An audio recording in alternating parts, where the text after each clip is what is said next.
السلام عليكم، جمعة مباركة إن شاء الله علينا وعليكم. مرحبا بكم مرة أخرى في قناة سنة أيوب لطبخ الحلويات. اليوم إن شاء الله نحضروا مع بعضنا بغرير شهدة ولا غرايف، راح تصلح لك من أول مرة إن شاء الله. تبعي برك المقادير اللي راح نعطيها لك. بسم الله على بركة الله. درت كونتيتي صغيرة طول كيلت بالفنجان، 3 فناجل صغار. اللي تحب تضاعف الكمية دير بالكاس. وهنا درت 4 فناجل تاع ماء، ديروا بنفس الكاس باش ما كلاه تكثروا على رواحكم، يعني الماء وهكا. يعني هذا فيديو خفيف ظريف برك بغيت نشاركه معكم. هنا درت مغرفة كبيرة سكر، درت بيضة كاملة،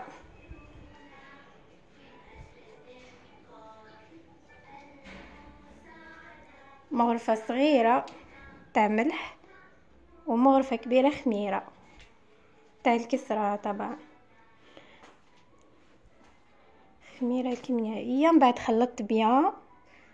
ديروا بالبراميكسر ولا بلا شواق تصلح لكم نفس النتيجة تعطيكم. ومن بعد في الاخير تضيفوا هنا باكي خمارة الحلويات. شوف هذا القوام اللي تحصلت عليه معاكم، يكون خفيف وممتن حاكم روحه ثقيل شوية، يعني جاري وثقيل هذا القوام.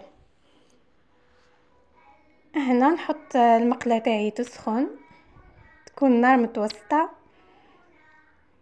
من بعد ندير كيما راكم تشوفوا، نستعمل لالوش على خطرتين باه تخرج لي قرصة كبيرة، ونعاود نقلبها راح طيب لي كامل ميم كولار. الله يبارك. شوفوا كيفاه تجي خفيفة ومعينة، في 5 دقائق توجدها ما تخمر ما والو. انا الكونتيتي اللي شاركتها معكم راهي صغيرة برك الحمد لله، ما تكفينا. خرجت لي 3 خبزات كبار وقرصة صغيرة.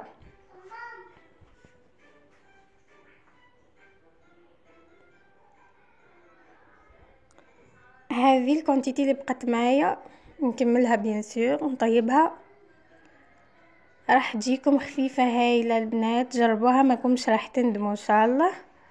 و ديروا لي دي كومونتير البنات، ديروا لها العسل والزبده ولا عسل وسكر ولا كونفيتور كيما بغيتوا. البنات في الاخير نقول لكم بالصحه والهنا، ونتمنى منكم الدعم والاشتراك في القناه. دائما نرحب بلي زابوني لي معايا جدد.